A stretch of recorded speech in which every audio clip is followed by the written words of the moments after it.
Fala galera, então estou na área para falar um pouquinho sobre a BIF. Como vocês já podem ver aqui no gráfico, é um ativo que tem algumas complexidades e hoje nesse vídeo a gente vai ver o que saiu da BIF, vai entender um pouquinho do seu contexto e vai analisar o gráfico para ver se tem alguma oportunidade de ficar na empresa ou ficar longe da empresa. Então não se esqueça, antes da gente olhar tudo isso, de curtir, compartilhar e se inscrever no canal para que eu continue trazendo informações importantes do mercado financeiro. Então, sem mais delongas, vamos ver o que foi vinculado hoje pela Invest, uma notícia da BIF, embora não tenha modificado muito a sua movimentação, né, recente, mas está aqui, ó. Por que as ações da Minerva BIF estão em queda hoje? Aquela pergunta que a gente já conhece, né? Sempre que a Invest traz para a gente, às vezes vem com algo importante, às vezes não, né? Mas no caso da Minerva, aqui a gente pode entender um pouquinho do contexto, já que estamos próximos de uma temporada de balanço, então a gente vai entendendo um pouquinho dessas informações, juntando um aqui ou ali, para não ser surpreendido, né, quando vier o balanço dessa empresa e também não estar dentro dela quando vier o balanço, para não sofrer aí, como dizem, o pênalti, tá?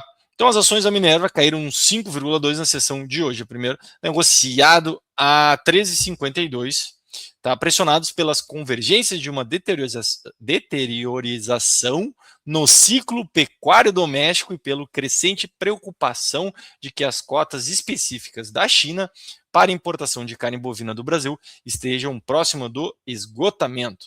Um risco que os analistas já haviam sinalizado, viu? Por isso que é importante tu ver aqui no canal que eu trago, olha aí, ó, porque os analistas já haviam sinalizado, soubesse disso, garanto que eu já não tinha perdido dinheiro com a BIF, já haviam sinalizado como provável de se materializar no terceiro trimestre de 2026, período que acaba de começar. Então vamos entender o contexto do impasse das cotas da China e o rebaixamento de recomendação. Principal fator: a pressão estrutural continua sendo o sistema de cotas de importação de carne bovinas da China, introduzido no início de 2026, que impõe uma tarifa adicional de 55% sobre os volumes que excedem a alocação anual de cada país. O Brasil, como o maior fornecedor individual de carne bovina para a China, responsável por cerca de 45% das importações chinesas, recebeu a maior cota.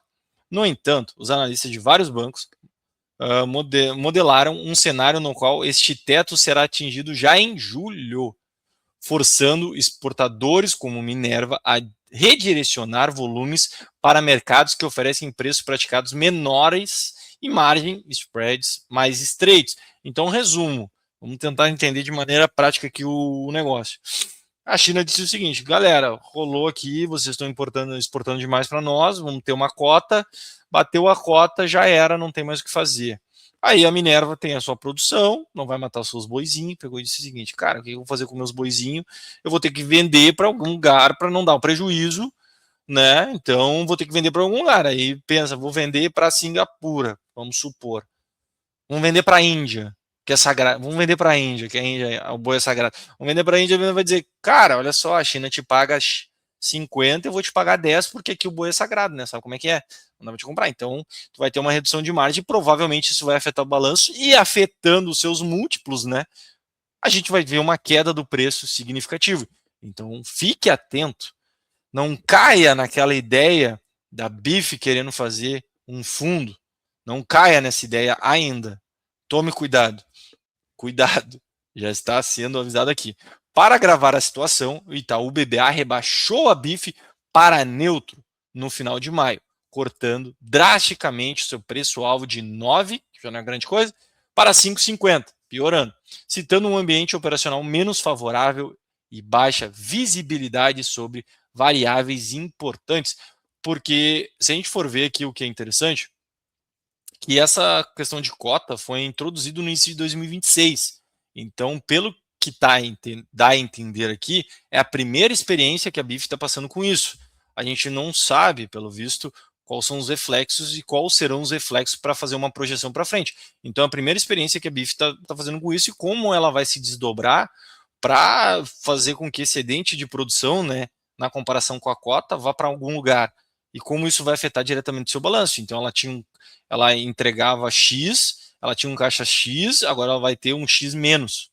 Ou o que ela vai ter que se adaptar? Diminuir a produção ou ela vai ter que achar um mercado alternativo que pague pelo menos a mesma coisa aparelho para ela. Só que já foi meio que dito aqui, a interpretação minha, que vai ser mais difícil. Mas enfim, tá?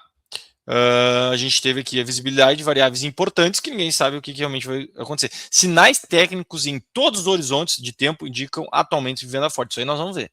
Isso aí nós vamos ver. Tá.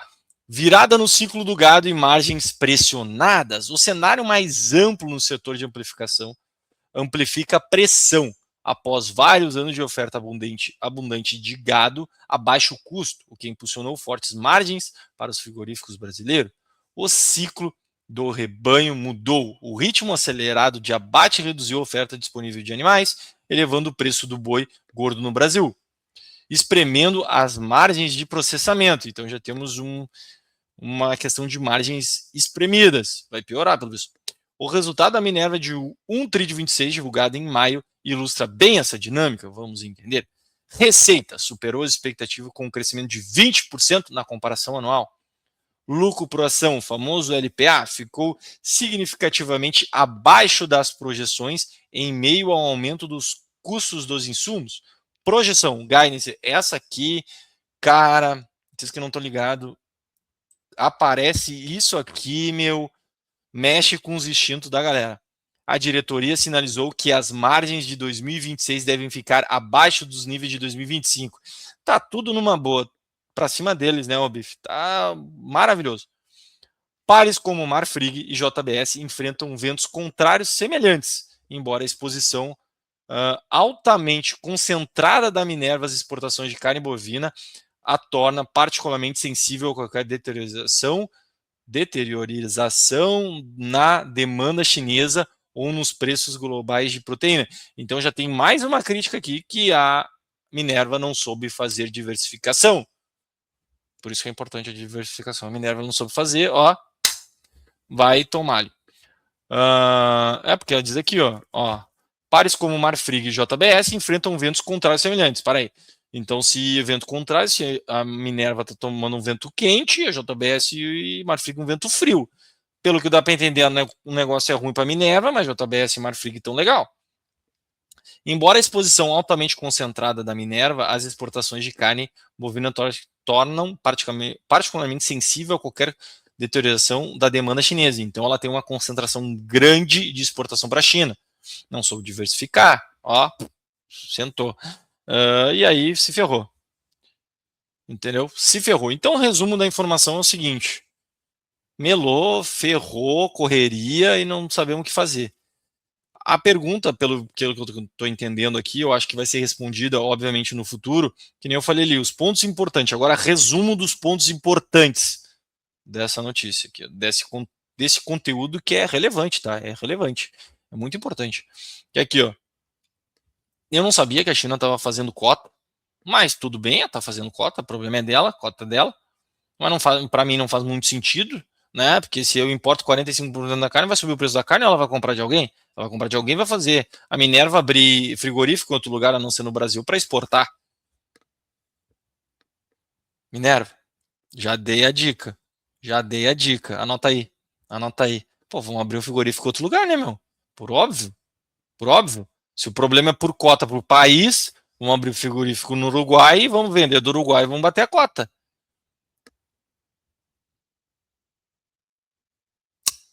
Tu baixa a produção no Brasil para tu suprime a produção do Brasil na cota, dentro da cota que tu já exporta, abre aquele excedente que tu teve, que tu sabe que a China vai importar de algum outro lugar, né? Porque vai faltar para eles lá, vão importar de algum outro lugar. Tu faz o seguinte: abre em outro lugar para jogada, meu, dá um jeito. Infelizmente pode ser isso.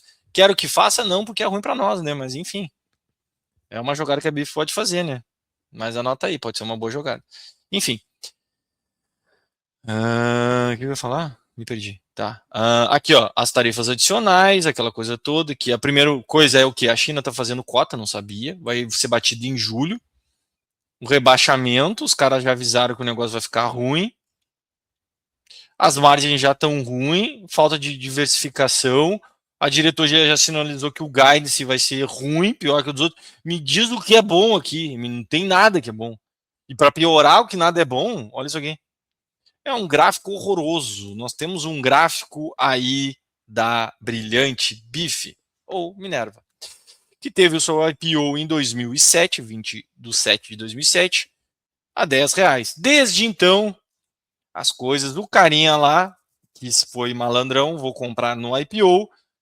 Cara, nos 3 primeiros meses ele falou, não, todo mês ele vai lá e olhava, bife, bife, bife, bife. No 4º mês em diante, toma. Ele já perdeu quase 100% do capital dele. Caiu 92%. Depois, ela não contente, voltou para as margens próximas do IPO, e o cara pensou, cara, eu vou continuar aqui que o negócio vai ficar lindo. E desde então a BIF trabalhou numa zona de congestão. Chegando em 2017, praticamente 10 anos depois, sem pagar, acho que nenhum dividendo, a BIF disse o seguinte, eu vou voltar a cair, e ela cai 69% desde o preço do IPO. Aí, o cara melou, né? Aí a BIF resolve segurar numa região de suporte, e o cara animadão disse o seguinte, cara, agora é fundo e a BIF vem para dentro. Só que ele se iludiu rápido demais. A BIF não volta para o preço dele do IPO e a inflação corroendo seu investimento. Aqui não voltou. A BIF foi voltar para o preço do IPO dela praticamente, cara, quase, muito tempo depois. Caralho, muito tempo depois. Olha só. A gente está falando de quase 3.913 dias.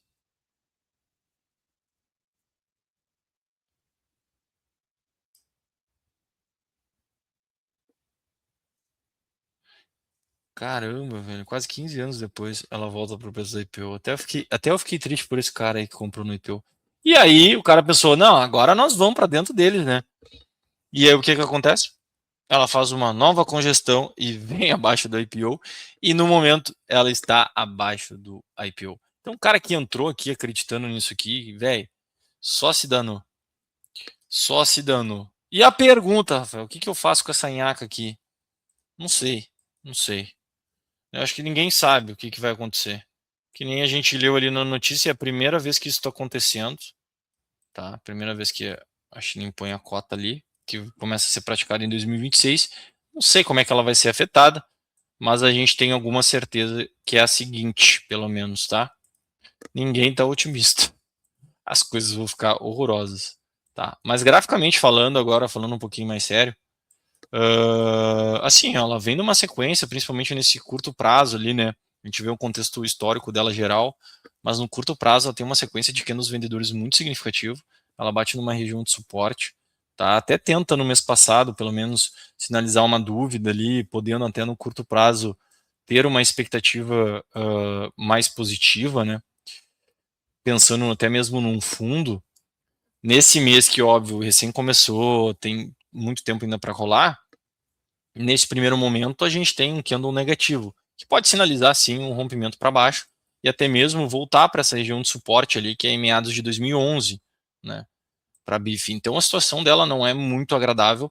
Óbvio, se a gente fazer uma leitura mais ampla, que seria dos gráficos e deste contexto de insegurança para a BIF e tentativa de resolução, porque a diretoria realmente vai ter que ser criativa para resolver esse problema, tá? Senão porque o prejuízo vai ser muito ruim, né? Porque ainda mais que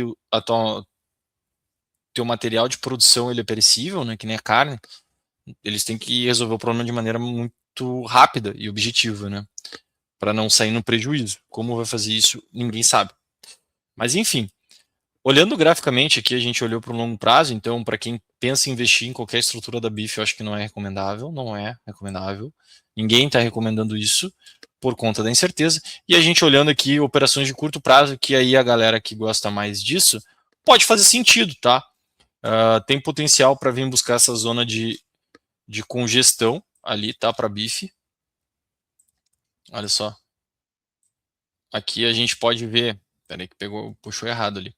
A gente pode ver a possibilidade de até um pivô de baixa se desenhando, tá? Amplo no semanal. Então nós temos esse processo aqui. depois de uma queda gigantesca, ó, fizemos uma tentativa de fundo, até aqui o rompimento do pivô, ela foi bandida, ela não chegou nem a acionar aqui, né, o rompimento do pivô, já tomou um toco, tenta fazer um pivô de baixa aqui e faz uma tentativa de um micro pivôzinho, tá, aqui. E óbvio que a execução desse micro pivôzinho interessa, tá, interessa porque do ponto aqui onde ela está na região de suporte, aquela zona de congestão, a gente tem quase 12% ali de queda, tá, então é um ponto significativo.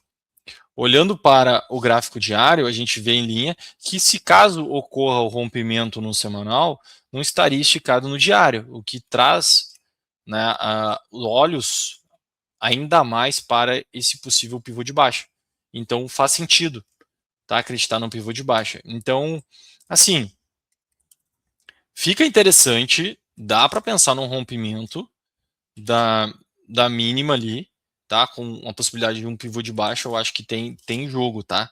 Intradia é um ativo complexo, não, olha só, não tem como, tá? É um ativo complexo. Mas eu sei que é um ativo que na abertura de pregão ele normalmente é mais interessante. Então, eu pensaria o seguinte, eu olharia para a BIF com carinho para ver se ela não vai romper esses 3,41 na semana que vem. Se houver o rompimento desse 3,41 na semana que vem, podemos ter uma potencial operação. Podemos ter uma potencial operação.